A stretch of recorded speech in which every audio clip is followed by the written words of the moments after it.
All right, so you can get to it from here. Visit the AAT Atlas. You can get to it from login.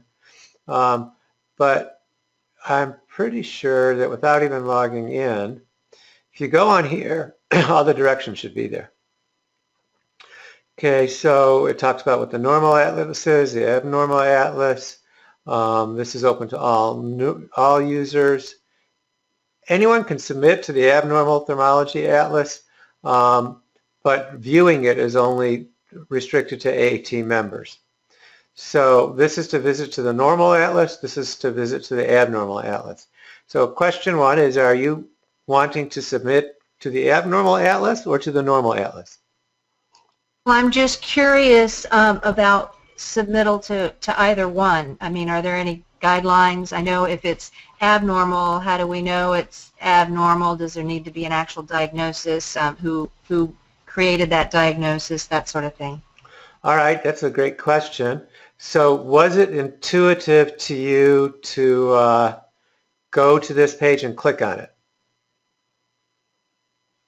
I'm sorry? Did it make sense to you that the first, we're testing this as we're building it out, okay? Sure. So if you clicked on go to the atlas, would you have known to click on one of these or the other? Yes. All right, so let's say since you're talking about let's do normal since you don't have to log in. Let's just do that one, okay? I haven't seen very many in there. Yeah, we're still building it out. Right. My current estimate would be hopefully by March, certainly by June, that everything on the back end will be finished. But so this is just what our initial publication is, and we haven't done anything to build out the abnormal atlas yet.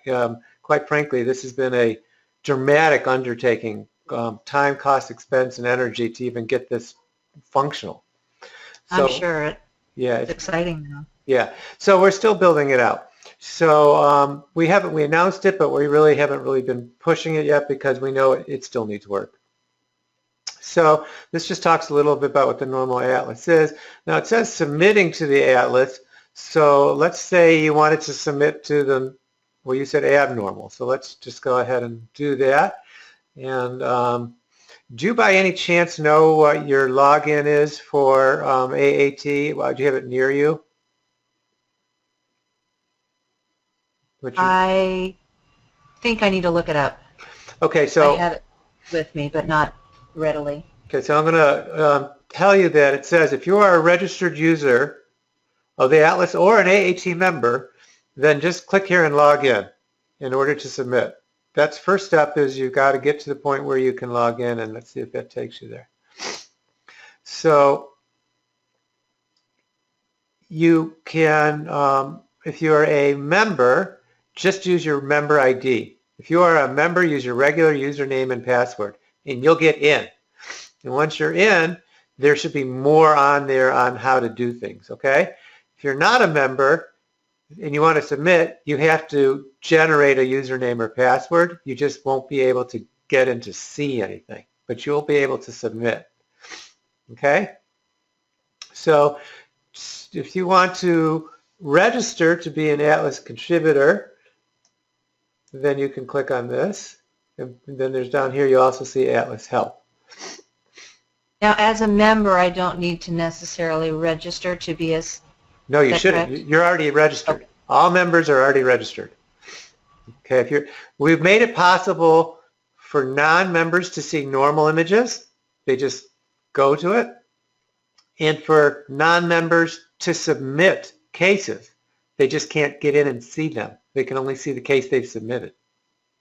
So the idea is you can participate, but if you want to make use of it, you actually need to become a member. Okay, so let's go to Atlas Help here under Submitting to the Atlas. FAQs. Okay, so let's see if that's working. Looks like it's not going anywhere. So this is a page we still need to work on. If that's not... It looks like you've made some changes since I saw it last. I don't remember seeing this page. Oh yeah, it's really still getting worked on. Well, actually, here's FAQs, the different type of answer users, registering, your Atlas dashboard, submitting, converting video files to MP4, editing your Atlas profile, lost password, back to the Atlas. So here's all your links, all right? So submitting to the Atlas, you first have to log in, become a user, and then you follow these guidelines. Okay, here's the Atlas submission requirements. Here's how to put an entry in there, how to actually do it. And then here's the steps to take with a picture view of each step on what to do to get there. Okay? So this is when you're submitting it, there's a picture tutorial, there's a word tutorial, and here's submission requirements. Now, mind you, I haven't logged in yet. Okay, now, frankly, I usually log in as an administrator, so you would think I would know my personal login, but the way my other computer that I do this on, it's already kind of programmed. Okay, but here's the scope and practice, submission requirements, here's all the steps, here's the privacy, here's all the rules that we use to how to submit. And that's to submit whether it's normal or not normal. And then if you're ready to submit to abnormal, then you register and get in and follow these steps. So does that make it easier? Or is it not? Oh, I didn't realize I was on. Yeah, I guess I just need to look at the submission requirements that are listed here. Yeah, and what I'm going to do is, because these are the kinds of things we need feedback on. So like this, did you get it? Like you can email us and say, you know what, it's there, but it wasn't intuitive for me to find it. Fix it. And we will. That's literally what we're still doing here. So on this page, let's just go back to the home page.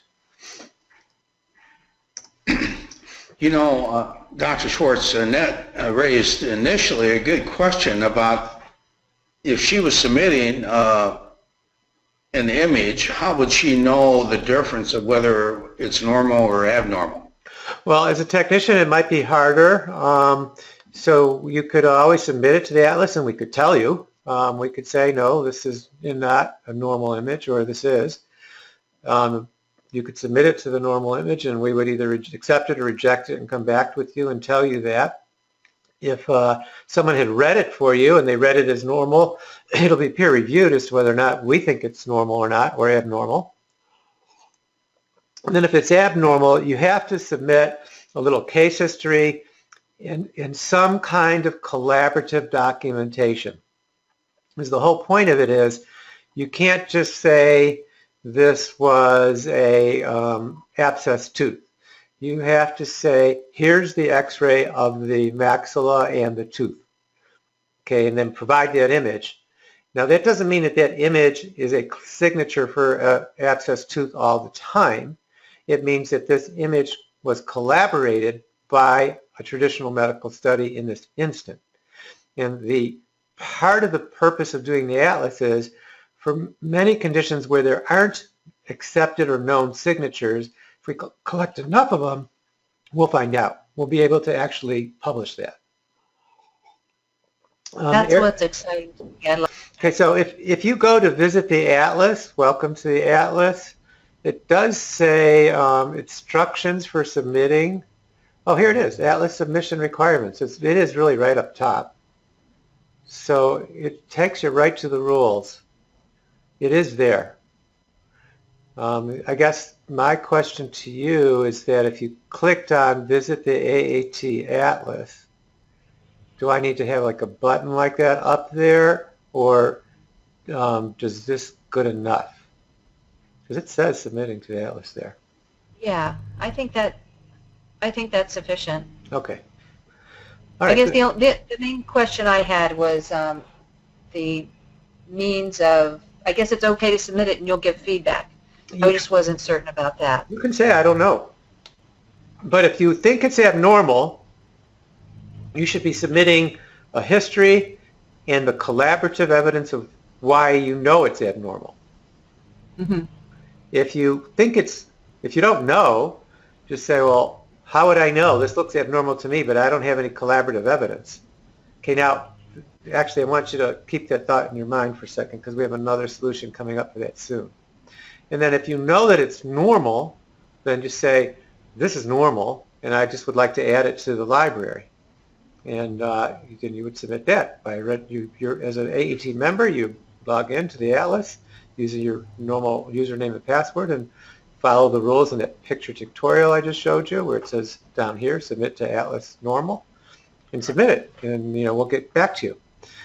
Okay, now, I think there's a third question of, here I am, I'm a technician, I don't have access to collaborative tools, or maybe my patient client gave me an x-ray, or maybe I got it from the dentist, okay? But if you don't know because you have no way of collaborating it, and you don't know where to go next, and you don't know what to do next, and you know it's not normal, it doesn't fit into either bucket. So as of today, I keep saying another 90 days, and we'll see. There's always another reason, another excuse. But as of today, in the beginning of June, we hope to launch our AAT